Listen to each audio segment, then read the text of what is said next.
Whether you're building a business, working a job, or studying in school, everyone's gonna experience burnout at some point in their life. And I'm tired of all the videos that keep telling me that in order to be successful and not have burnout, I have to wake up at 4:17 every single day, go out in 16-degree weather, and take a cold plunge. Or else my entire day is gonna be ruined. Let's get into exactly how I'm able to avoid burnout and work 14 hours a day while loving every single second of it, and how you can too. Let's get one thing straight that a lot of people do not realize, and that's most burnout is all self-induced. Sorry if you don't want to hear that, but that's the truth of it. And there's 4 major reasons that you can lead to burnout, and if you realize them now, you'll be able to fix them before it's too late. But what does matter is that most people are fueled by a fire of something that didn't happen or didn't go their way in the past. This creates anxiety, and it's almost like you're chasing a constant goal of something that already happened in the past. So let's focus on what's going on now. You can't control adversity, but I'll tell you one thing you can control: your response to it. So I got recruited to the #1 Division II soccer school in the country. Wow, yeah, D2 athlete. Who actually cares? But apparently at the time, I did. I went through months of training, months of onboarding, scrimmaging, playing, starting one game, which was pretty cool as well. And all of a sudden, the coach calls me down to his office one day. I'm like, "What's up, coach? How's everything going?" He's like, "It's good. How was your first week?" And I start telling him about how my first week of college went. He cuts me off in the middle of a sentence. He goes, "Yeah, we got to cut you." And I was like, what? And one thing led to another, and I felt completely lost. I had to build towards something else. I had to get back at the coach who cut me from the soccer team. And I spent so much time trying to get back onto that team, and I didn't even take a step back and realize how small of a portion of my life it was and how unimportant it was in the grand scheme of things.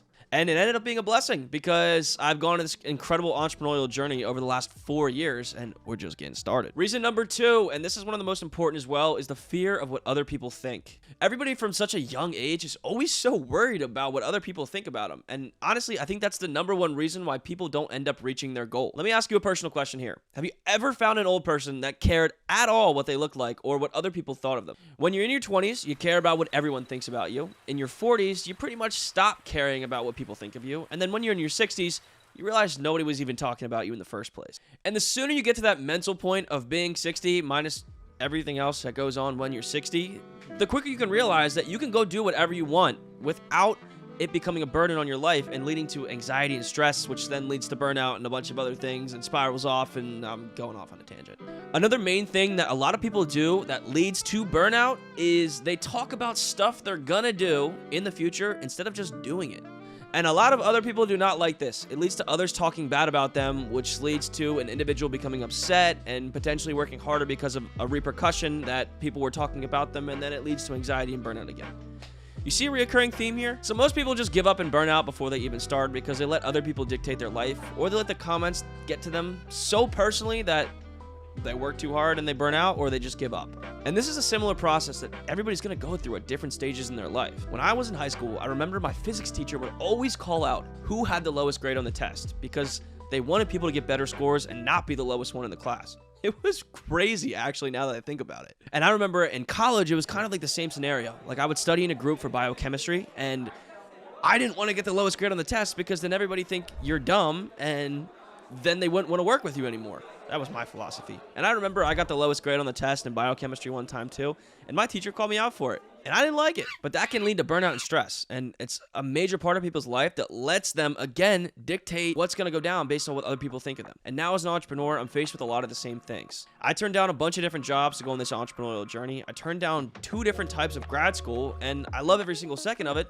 But sometimes I think about, what am I doing? But sometimes I think about how everybody's other situations are. They're in grad school, they're doing jobs, they're moving on, and I'm still going through this entrepreneurial process, which is a lot more slower and tedious of a process in building than everybody else, because it's not guaranteed anything's gonna work or anything's gonna move forward. But that's kind of how the process goes. You're just gonna not care what anybody thinks, and you won't burn out if you love what you're doing. Overcoming the fear of what others think is the #1 goal to achieving what you want. But this brings us right to our next fear, which leads to burnout even quicker. Reason number 3, the fear of failure. Most people let their fear of failure outweigh their desire to succeed.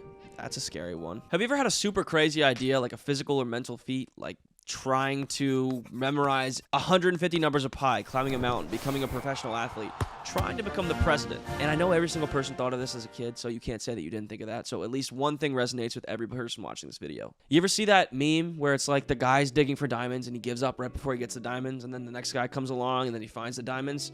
It's honestly a pretty good meme because it's true. And what I've realized by doing the company and doing the social media and talking to my peers, mentors, friends, family, is that people are actually inspired by what I'm doing. And it doesn't always feel like that. And I can tell you 3 years ago, people were not saying that. It honestly was a complete eye-opener to my judgment in the first place. For example, I remember making my first YouTube video in 2018.